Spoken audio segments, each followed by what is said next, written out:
গাইছ মানে কি হ'ল ইয়াতে অলপমান ৰখি উঠিলোঁ আৰু যিটো এটা মানে হাদচা হৈ গ'ল তাৰ Well, hello guys, welcome back to my another video. আৰু চাই আছে আপোনালোকৰ মৰমৰ ইউটিউব চেনেল গোল্ডেন ৰাইড। তো আজি বকৰি ঈদৰ শুভেচ্ছা জ্ঞাপন জনালোঁ সকলোকে মোৰ ফালৰ পৰা।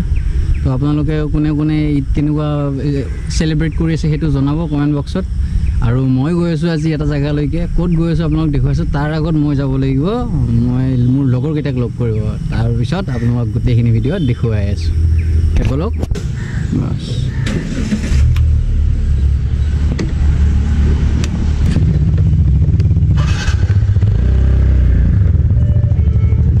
বাছ বাসন্তীকো পুৰা 150 টকাৰ খুৱাই দিলে। আগৰে আছিলে চাগে অকণমান, তো চাইডাল কাটা হৈছে। আৰামছে হ'ব, 140 কিলোমিটাৰ আপ এণ্ড ডাউন হয়, আৰামছে কেপচাৰ হৈ যাব। ঠিক আছে, যাওঁ লগৰকেইটাক প্ৰথম লগ কৰোঁ, তাৰপিছতহে আমি পুৰা টাৱাৰটোৰ হ'ব আমাৰ। এই এটা দামৰা এতিয়া লগ পালোঁ, আহি পালোঁ মই পাণবজাৰ আহি এইটো এটাক লগ পালোঁ। আৰু এটা যাব চাগে ন, আৰু কোন যাব? বিকাশ যাব নেকি? হা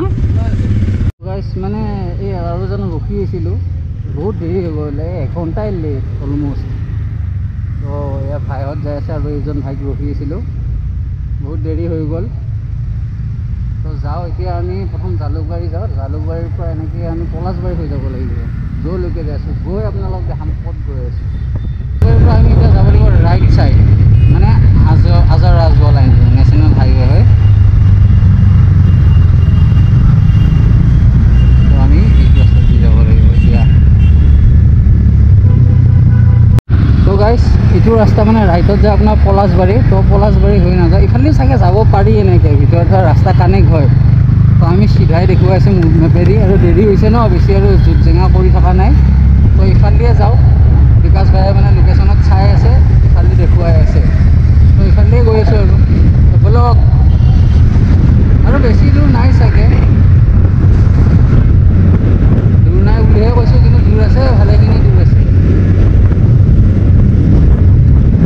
তো গাইছ আপোনালোকে মানে কি হ'ল, এই একলেণ্ড যোৱা ৰাস্তাটোৰ ফালে আহি যাব।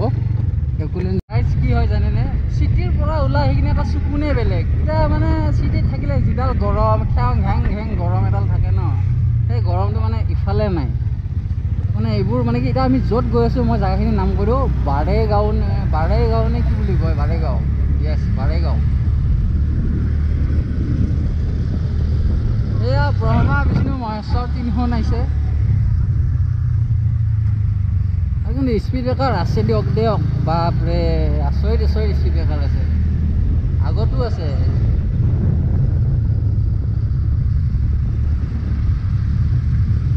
চাৰিওফালে সেউজীয়া কেৱল সেউজীয়াই হৈ আছে। মানে কি এটা ক'ব গ'লে গাঁৱলীয়া ভাইবছ এটা পোৱা যায় এইফালে আহিলে। তো আহি কিনে কিবা এটা নিজৰো ভাল লাগে। আপোনালোকে আহিব এনেকুৱা গৰম ছিজনত, এতিয়া আহিব লগা এইবোৰ জেগা মানে ভাল আৰু পুৰা বহুত বেছি ভাল লগা প্লেচ হয় এইকেইটা। আপুনি ইফালে এৰি থৈ আহিলোঁ, আমি একলেণ্ড এৰি থৈ আহিলোঁ, একলেণ্ডো আহিব পাৰে। বোলে পানীৰ লগত বোলে অলপ খেলা কৰোঁ বুলি ভাবিছে যদি।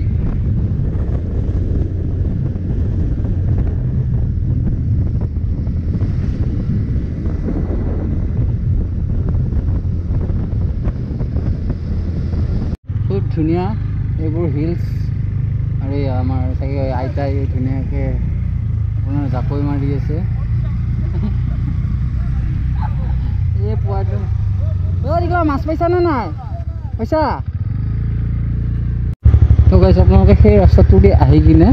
এইটো দেখা পাব, ইয়াতে ধুনীয়াকৈ বৰ্ডখন লগোৱা আছে। ইয়াতে আমি যাম, আচলতে আপোনালোকক কৈ দিলোঁ লোকেশ্যনটো, চলকদাৰ ৱাটাৰফল। ইয়াৰ পৰা 27 কিলোমিটাৰ হয়। আৰু ইয়াতে ধুনীয়াকৈ আছে চান্দুই পিকনিক স্পট, কিবাকিবি আপোনালোকে স্কিপ মাৰি লৈ য'ত আহে ইচ্ছা যায় পঢ়ি ল'ব। ঠিক আছে, চলক ইহঁতে আগত ওলাই গ'ল।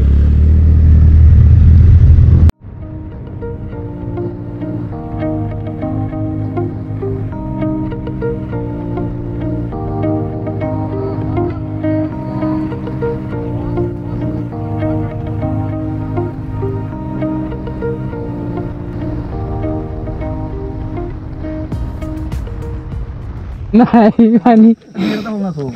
কি হ'ল, যিটো কি হ'ল গাড়ী ফালনতে কি গোবৰ চিটকে গাতে পৰি গ'ল নেকি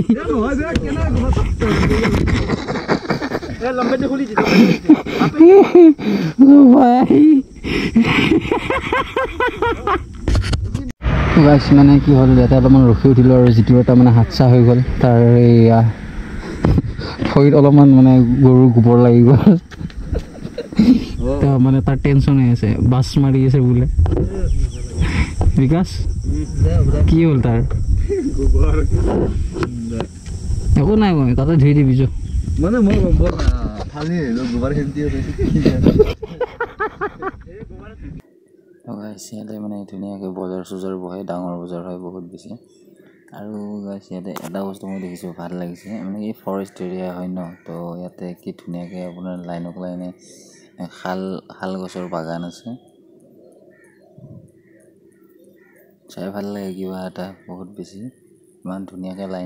লাইন আপত বনাই থৈ দিয়ে তো আমি এতিয়া মানে কি তাৰ মাজতে আমি গৈ ৰাইডিং খামাৰলৈকে আহিলোঁ তো বহুত বেছি ভাল লাগিলে ইয়াতে ফ্ৰেণ্ডছবোৰো আছে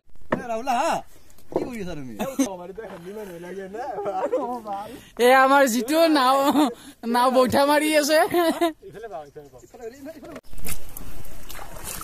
সঁচাকৈ কৈছোঁ বহুত বেছি এক্সপ্ল'ৰ কৰি ভাল লাগিছে এনেকৈ নদীৰ মাজত নাৱত উঠি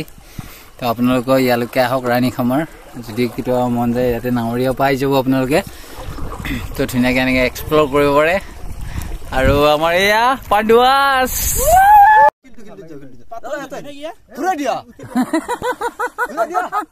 তো গাইছ মানে কি হ'ল ৰাণী খামাৰৰ ফালে আহি গ'লো আমি অলপ তো মানে এয়া অলপ নাওৰ এক্সপ্ল'ৰ কৰি আছোঁ আমি আজি অলপ তো গাইছ লোকেশ্যনত আহি পালোঁ আৰু এয়া গাড়ী চাড়ীৰ পৰা ছাইড পাৰ্কিং কৰি থৈ দিছোঁ ধুনীয়াকৈ আৰু ইয়াতে গাণ্ডুৱাতে টিকেট কাটি আছে 20 টকা পাৰ পাৰ্চন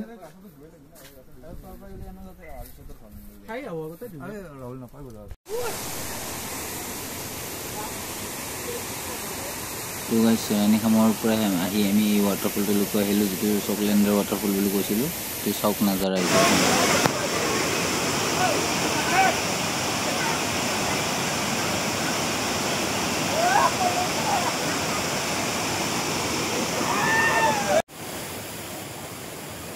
আৰু মানে কেনেকুৱা হয় বহুত বেছি পিছলৈ সঁচাকৈ ওপৰলৈকে একদম উঠিব ট্ৰাই নকৰিব কেতিয়াও আপোনালোকে গ'লে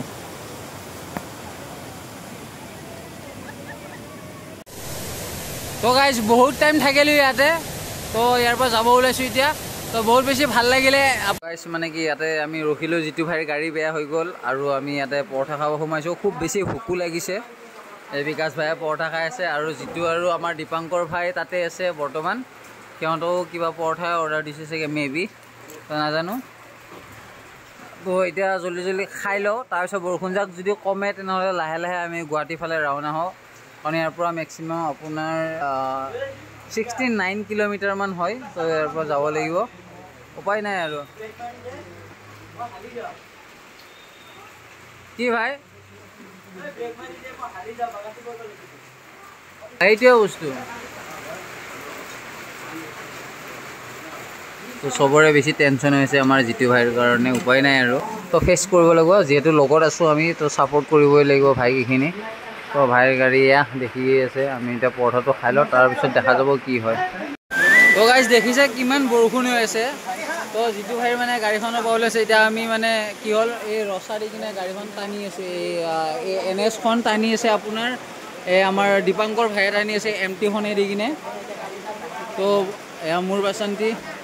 উপায় নাই এইখিনি প্ৰব্লেম ফেচ কৰিব লগা হৈছে আজিৰ ৰাইডটোত তো বহুত বেছি মেহনতো হৈছে তাৰোপৰি বৰষুণ জাকো পূৰা